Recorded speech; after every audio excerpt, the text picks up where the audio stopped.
এই যে আমাকে মারধর করছে। এই ওই যে বাড়িতে গেলাম গত সপ্তাহেই তো বাড়িতে গেলাম, আমার মা আর হাজবেন্ড দুইজনে মারছে। এর আগের সপ্তাহে হচ্ছে গিয়ে আতিকুর আর হারুন আমার বাসায় এসে মেরে রেখে গেছে। আমি দুইটা অভিযোগ করছি থানায়। ভিডিও নাই আমার কাছে, কারণ ওই মুহূর্তে তো আসলে মায়ের সময় তো মায়েরই খাওয়া চলে, ভিডিও আসলে দেখানো। এই যে এটা হচ্ছে গিয়া আমার গায়ের ছবি। সে আমাকে মামলা করছে যে আমি নাকি আম, নেশা করে তাকে মারধর করতে গেছি। তারপরে তার হাজবেন্ড আমাকে বলছে যে আমি নাকি প্রতিনিয়ত নেশা করি, ওখানে লেখা আছে। তারপরে বলছে যে আমি নাকি চাঁদাবাজি করতে গেছি 10,000 টাকা, নেশা করার টাকার জন্য 10,000 টাকা চাইতে গেছি। হ্যাঁ, অবশ্যই ভয় পাচ্ছি। আমি বাড়িতে যাইতে পারতাছি না ভাই। আমি কি বললাম, এখন আমার জানের হুমকি হয়ে দাঁড়াইছে, কারণ আমি রেগুলার মায়ের খাইতে পারবো? শুধুমাত্র মাই সেভ করতেছে ওই ছেলেটাকে। মায়া সেভ করতেছে, মা কাউরে ওরকম ভাবে ফেস করতে দেয় না ওই ছেলেটাকে, কারো সামনে ওইভাবে আসতে দেয় না, ফেসও হয় না ওই ছেলেটা। ম্যাক্সিমাম টাইম ওই সিকিউরিটি গার্ডের চাকরি করে, নাইট করে, বাসায় এসে ঘুমায় ম্যাক্সিমাম টাইম। তিকুর আর হারুন ওরা হচ্ছে গিয়ে জমির দালালি করে, তো ওদের কাজই হচ্ছে গিয়ে বিভিন্ন জমি এইভাবে দখল করা। বিভিন্ন জমি, যেই জমিতেই মানে এরকম কোনো ঝামেলা আছে বা কিছু, এইগুলা নিয়ে ওনারা হচ্ছে গিয়ে বাইরে বিক্রি করে দেয়, জমি দালালি করে ওরা। আমি রেগুলার তো মায়ের খেতে পারতেছি না।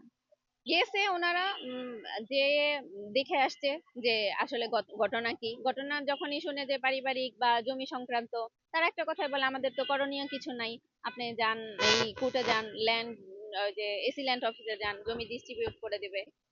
তারপরে হচ্ছে ওনার ওনার রুমে নাকি আমি ভাঙচুর করতে সার্টিফিকেট দেয়। 2 দিন আমি ওখানে অ্যাডমিট ছিলাম।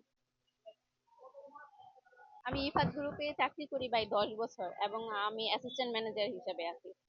আমি যদি নেশাই করি, একটা মানুষ 10 বছর একটা জায়গায় এত ভালো পজিশনে কিভাবে থাকে? আর কোনো অফিস কি আমাকে রাখবে? পর্যাপ্ত পরিমাণ অনেক সাপোর্ট দিছে।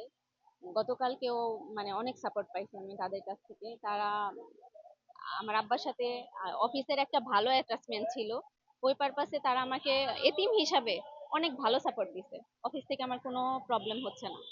আমি যে যে এতদিন ছুটি কাটাইলাম, তারপর ওইখানে ছিলাম, আলহামদুলিল্লাহ ওনারা অনেক সাপোর্ট করছে আমাকে। তারপরে হচ্ছে আমি শহীদ এই যে তাজউদ্দিন যে মেডিকেল কলেজ হসপিটাল, এখানেও অ্যাডমিট ছিলাম 2 দিন, 19 তারিখ আর 20 তারিখ। ওই দিনই ওরা হচ্ছে কি, ওদের প্ল্যান ছিল আমাকে বের করে দিয়ে বাসায় তালা লাগিয়ে দেওয়া। ওই দিনই ওরা এসে চাঁদাও দাবি করছে, ওটার জন্য আমার অভিযোগ করা আছে থানায়। এই যে তাজউদ্দিন হসপিটালের এগুলাই ভিডিও ছিলাম, অভিযোগ করেছিলাম। জি। আর শহীদ তাজউদ্দিনের এই যে এটা হচ্ছে কি আমার ইসের কপি, ওনারা যে